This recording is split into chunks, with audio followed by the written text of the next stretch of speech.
അസ്സലാമു അലൈക്കും വറഹ്മത്തുള്ളാഹി വബറകാതുഹു. അസ്കർ സാദി എന്ന് പറയുന്ന ഉസ്താദ് തൻ്റെ മകൻ ദർസിൽ പഠിക്കുന്ന മകനെ കാണാൻ പോയി. മകനെ കണ്ട് തിരിച്ചു വരുന്ന സമയത്താണ് പെട്ടെന്ന് ഉസ്താദിൻ്റെ ബൈക്ക് പഞ്ചറാകുന്നത്, ടയർ. ആ രാത്രി സമയമാണ്. അങ്ങനെ പല കടയിൽ അന്വേഷിക്കുമ്പോൾ എല്ലാ കടകൾ അടച്ചിരിക്കുകയാണ്. അങ്ങനെ എന്ത് ചെയ്യണമെന്നറിയാതെ ഉസ്താദ് പ്രയാസത്തിലിരിക്കുമ്പോഴാണ് പലരും പറഞ്ഞത്, കേരളത്തിൽ പുത്തൂർ പറയുന്ന സ്ഥലത്ത് അവിടെ പോയാൽ ശരിയാക്കാൻ പറ്റുമെന്ന് പറഞ്ഞു. അവിടെ പോയി അവിടെയും പൊട്ടിയിരിക്കുന്നു. അങ്ങനെ ഗർഭിണിയായ ഭാര്യയാണ് ഉസ്താദിൻ്റെ കൂടെ ഉള്ളത്. ആ ഗർഭിണിയായ ഭാര്യയെ ഈ പുത്തൂർ എന്ന് പറയുന്ന സ്ഥലത്ത് നിർത്തി ഉസ്താദ് കുറച്ച് അങ്ങോട്ട് കൂടി പോയപ്പോൾ എവിടെയും കാണുന്നില്ല. അങ്ങനെ ഉസ്താദ് വിഷമത്തിൽ തിരിച്ചു വരുമ്പോഴാണ് ഒരു ചെറുപ്പക്കാരൻ ആക്റ്റീവ് സ്കൂട്ടറിലൂടെ ഇങ്ങനെ കടന്നു വരുന്നത്. എന്താ സംഭവം ഈ രാത്രി എന്ന് ചോദിച്ചു. ഉസ്താദ് നടന്ന സംഭവമൊക്കെ പറഞ്ഞു. ടയർ പഞ്ചറായിട്ട് കുടുങ്ങിയതാണെന്ന് പറഞ്ഞു. ആരെല്ലാം കൂടെ ഭാര്യയുണ്ട്, ഭാര്യ പുത്തൂറിൽ നിർത്തി വന്നതാണ്.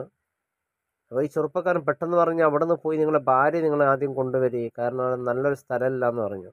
എൻ്റെ ഗാഡി കൊണ്ടുപോയി അദ്ദേഹത്തിൻ്റെ സ്കൂട്ടർ കൊടുത്ത്, പരിചയമില്ലാത്ത ഒരാളാണ് ഉസ്താദ്, പെട്ടെന്ന് പോയി കൊണ്ടുവന്നു വന്നു.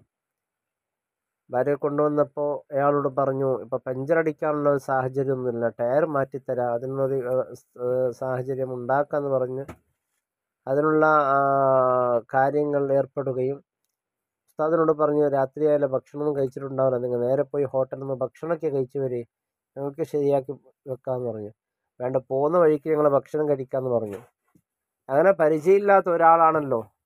ആ സഹോദരൻ ചെറുപ്പക്കാരൻ ചോദിച്ചു, നിങ്ങളുടെ പേരെന്താണെന്ന്. അയാൾ പറഞ്ഞു, എൻ്റെ പേര് അഷ്കർ എന്നാണ്, ഞാൻ ടൗൺ പള്ളിയുടെ ഒരു ഇമാം കൂടിയാണെന്നൊക്കെ പരിചയപ്പെട്ടു. നിങ്ങളുടെ പേരെന്ത് ചോദിക്കുമ്പോഴാണ് ഉസ്താദ് അത്ഭുതപ്പെട്ടത്. അവൻ പറയുന്നു, എൻ്റെ പേര് ഗോകുൽ എന്നാണ്. അദ്ദേഹത്തിൻ്റെ ഒരു അഹിന്ദവ ചെറുപ്പക്കാരനാണ്, ഒരു ഹിന്ദു സഹോദരനാണെന്ന് പറയുമ്പോൾ ഉസ്താദ് വല്ലാത്ത ഞെട്ടി. കാരണം ഇന്ന് ചില സഹോദരൻ, ഇതാണ് യഥാർത്ഥ നമ്മുടെ നാടായ ഇന്ത്യയുടെ ഒരു സാഹചര്യം. കാരണം ഇന്നത്തെ ഒരു സാഹചര്യം സോഷ്യൽ മീഡിയയിൽ കാണുന്നത് പോലെയല്ല. എല്ലാവരും സ്നേഹത്തിലും പലരും നല്ല റാഹത്തിൽ കഴിയുന്നുണ്ട്. സോഷ്യൽ മീഡിയയിൽ വന്ന് പലതും, ഈ അടുത്തൊരു ചെറുപ്പക്കാരനെ കണ്ടല്ലോ, അപ്പു എന്ന് പറയുന്ന ചെറുപ്പക്കാരൻ, ഈ അടുത്ത് ചൂരിൽ റിയാസ് മുസ്ലിയാരെ കൊന്ന പ്രതിയായ ആ ചെറുപ്പക്കാരനെ വെറുതെ വിട്ട് ഇപ്പോൾ കമൻറ്റിലൂടെ പോസ്റ്റർ ഇടുകയാണ്. കാരണം കാസർഗോഡിൽ ഒരു പള്ളി ഞാൻ വെക്കൂല, എല്ലാം തച്ച് പൊളിക്കുമെന്ന് പറഞ്ഞിട്ടുള്ള കമൻറ്റും. പിന്നെ ഇപ്പോൾ അത് ഡിലീറ്റ് ചെയ്തിരിക്കുന്നു. അത് പിന്നെ പല നിലയ്ക്ക് അത്തരത്തിലുള്ള ചെറുപ്പക്കാരുണ്ട്. അൽഹംദുലില്ലാഹ്, ഈ ചെറുപ്പക്കാരനെ, ഇത്തരത്തിലുള്ള ചെറുപ്പക്കാരെ സമൂഹത്തിൽ പരിചയപ്പെടുത്തൽ അത്യാവശ്യമാണ്. ഈ ഗൂഗിൾ എന്ന് പറയുന്ന ഈ ചെറുപ്പക്കാരൻ മാഷാ അല്ലാഹ് ഉസ്താദിന് വേണ്ടി എല്ലാ സൗകര്യങ്ങളും ചെയ്തു. വണ്ടിയുടെ കാര്യത്തിലൊക്കെ ശരിയാക്കി കൊടുത്ത്. നോക്കൂ, ഇത്രയും നമ്മുടെ നാട്ടിൽ എത്രയോ നല്ല നല്ല മനുഷ്യന്മാർ ഇന്നുണ്ട്. ഇവിടെ സോഷ്യൽ മീഡിയയിൽ കാണുമ്പോഴൊക്കെ നമുക്ക് പേടിച്ച് പറക്കുകയാണ്. ഉസ്താദിനെ കാണുമ്പോൾ ആ ഹിന്ദുവായ സഹോദരൻ മനസ്സിലൊരു ഭയം തോന്നുകയോ, ഉസ്താദിനൊരു ഹിന്ദുവാണല്ലോ എന്ന് പറഞ്ഞിട്ട് ഭയം തോന്നുക ഒന്നുമില്ലല്ലോ. അങ്ങോട്ട് പരസ്പരം അവരുടെ മനുഷ്യത്വം, അവരുടെ സ്നേഹം, അവരുടെ ആ കരുതൽ, ആ ഒരു സഹായം അത്ഭുതപ്പെടുത്തി. ഇതുപോലത്തെ അനുഭവം എനിക്കുണ്ടായിട്ടുണ്ട്. എന്നെ ഒരു റമേഷ് എന്ന് പേര് പറയുന്ന ഒരു ചെറുപ്പക്കാരൻ സഹായിച്ച ഓർമ്മ എൻ്റെ മനസ്സിൽ വരുന്നുണ്ട്. ആ വഴിയിലൂടെ ഒരുപാട് മുസ്ലിമുകളെ കടന്നു പോയിട്ടുണ്ട്, എന്നാലും ഒരാളും സഹായത്തിന് കിട്ടില്ല. ഒരു ഹൈന്ദവ ചെറുപ്പക്കാരനാണ് അവിടെ വന്നിട്ട് സഹായത്തിന് കിട്ടിയത്. അങ്ങനെ എത്രയോ സഹോദരന്മാർ, നല്ല നല്ല ഹൈന്ദവ സഹോദരന്മാർ നമ്മുടെ നാട്ടിലുണ്ട്. ഇതാണ് യഥാർത്ഥം നമ്മുടെ ഇന്ത്യ, നമ്മുടെ നാട് എന്ന് പറയുന്നത്.